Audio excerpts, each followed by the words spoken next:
জেলেদের বাড়ির বিড়ালটা কত মোটা, জেলেরা তাকে কত ভালো ভালো খাবার দেয়, আর আমার মালিক গোয়ালা ঠিক মতো নিজেরাই খেতে পায় না, আর আমাকে না খাইয়ে রাখে। আমার শরীরটা একেবারে শুকিয়ে গেছে। জেলেদের বাড়ির বিড়ালটাকে আমার একটা শিক্ষা দিতেই হবে। জেলেদের বাড়ির বিড়ালটা প্রতিদিন মাছ কাঁকড়া খেয়ে বেশ মোটা তাজা ছিল, আর গোয়ালাদের বাড়ির বিড়াল ঠিক মতো খাবার খেতে না পেয়ে রোগা ছিল, কিন্তু সে ছিল খুব দুষ্ট। একদিন দুই বিড়ালের দেখা হলো। জেলেদের বাড়ির বিড়ালটা বলল, তোর মালিক গোয়ালা কি তোকে কোনো খাবার দেয় না? তোর যা শরীরের অবস্থা, তুই তো বাতাসের সাথে উড়ে যাবি। যদি না খেতে দেয় আমারে বল, আমার খাওয়া অতিরিক্ত খাবার অনেক বেঁচে যায়, তোর জন্য হয়ে যাবে। আমার গোয়ালা মালিক আমাকে যা খাবার দেয়, তুই ও তোর মালিক কখনো খাওয়া তো দূরের কথা, চোখেও দেখোস নাই। আমার কথায় তোর মন খারাপ হতেই পারে, আমি জানি, তাই আজ তোর দাওয়াত রইল, সন্ধ্যার সময় এসে পড়বি। সন্ধ্যার সময় কেন? সে সময় গোয়ালা তো বাড়িতে থাকে, সে যদি আমাকে দেখে ফেলে?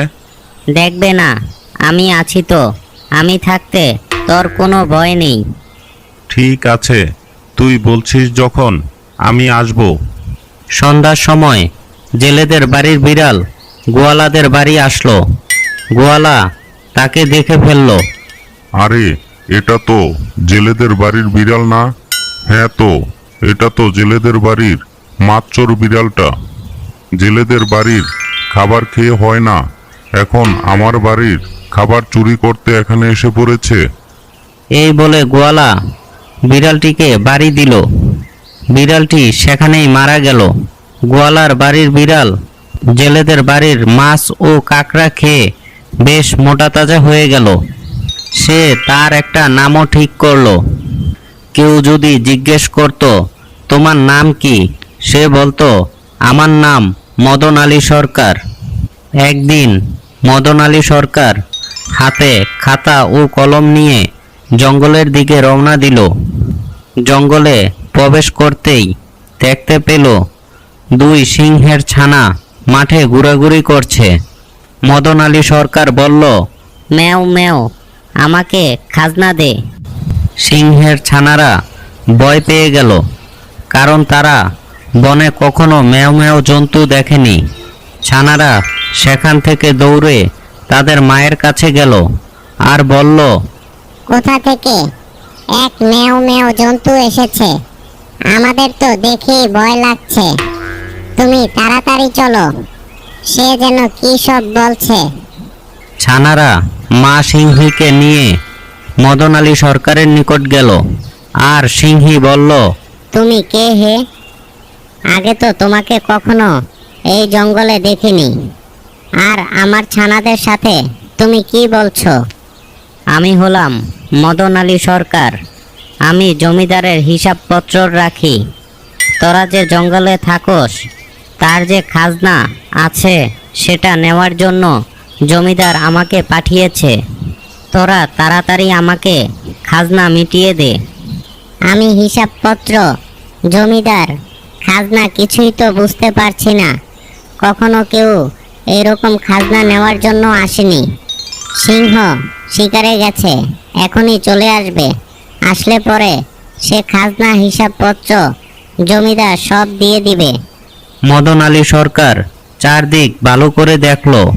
যখন সে দেখতে পেল সিংহ আসতেছে, তখন গাছের মগডালে গিয়ে উঠে পড়ল আর মগডাল থেকে বলল, খাজনা দে, খাজনা।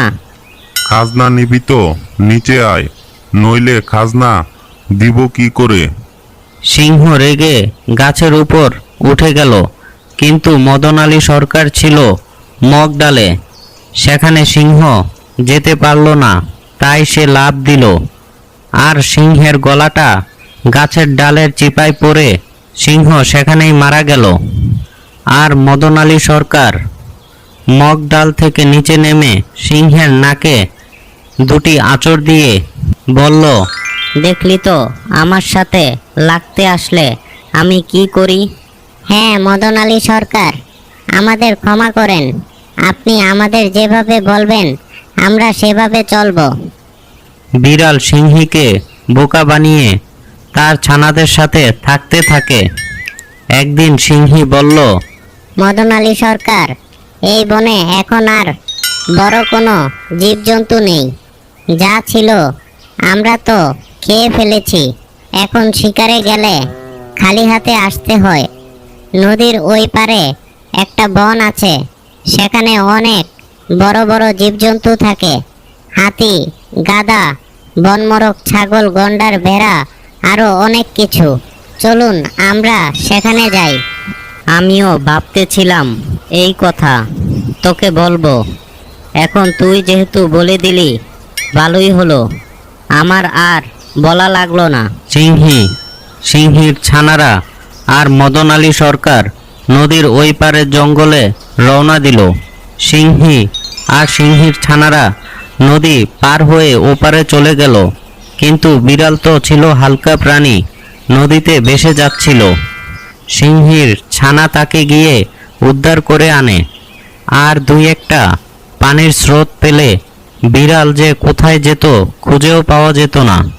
বিড়াল বলল, বোকা সিংহীর বাচ্চা বোকা, আমাকে এখানে টেনে আনলি কেন? তুই জানিস আমি কি হিসাব করতেছিলাম?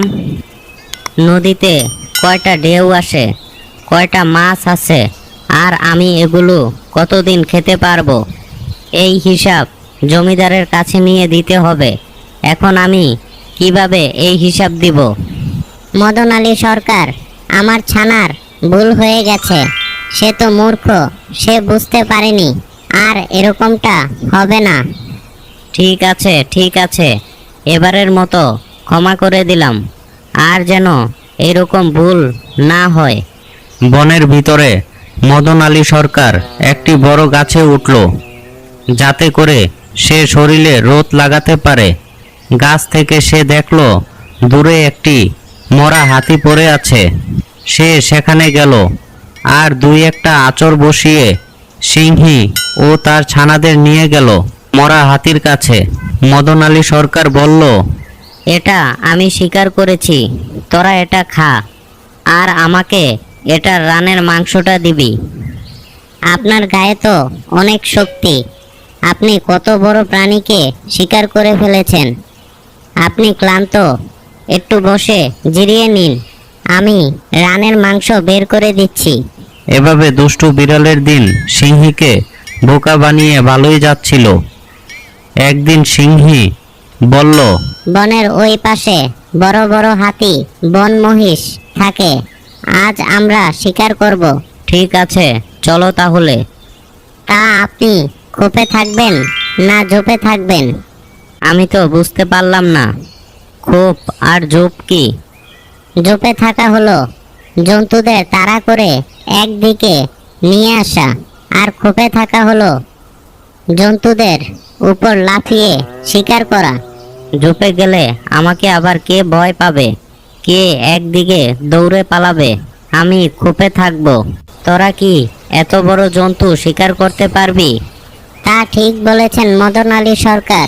আপনি তাহলে খোপে থাকেন, আমরা শিকার এই দিকে পাঠাচ্ছি। সিংহী ও তার ছানারা গেল শিকার তাড়া করতে, আর মদন আলী সরকার একটি বড় গাছের নিচে দাঁড়ালো। সেখানে দেখলো একটি সাপ তার দিকে আসতেছে। সে ভয় পেয়ে গাছের গুড়ির নিচে পালালো, আর তখনই একটি হাতি সেদিক দিয়ে পালাচ্ছিল। হাতির পা কিছুটা গাছের গোড়াতে পড়ে, আর মদন আলী সরকারের পেট ফেটে যায়। চলো ছানারা, এতক্ষণে মনে হয় মদন আলী সরকার অনেক শিকার ধরে ফেলেছে। এ কি অবস্থা আপনার?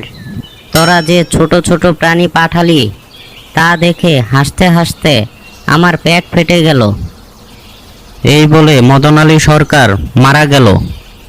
বন্ধুরা, যারা আমার চ্যানেলটিতে নতুন গল্প শুনছো, চ্যানেলটি সাবস্ক্রাইব করে কমেন্টে তোমার মূল্যবান মতামত জানিয়ে দিও।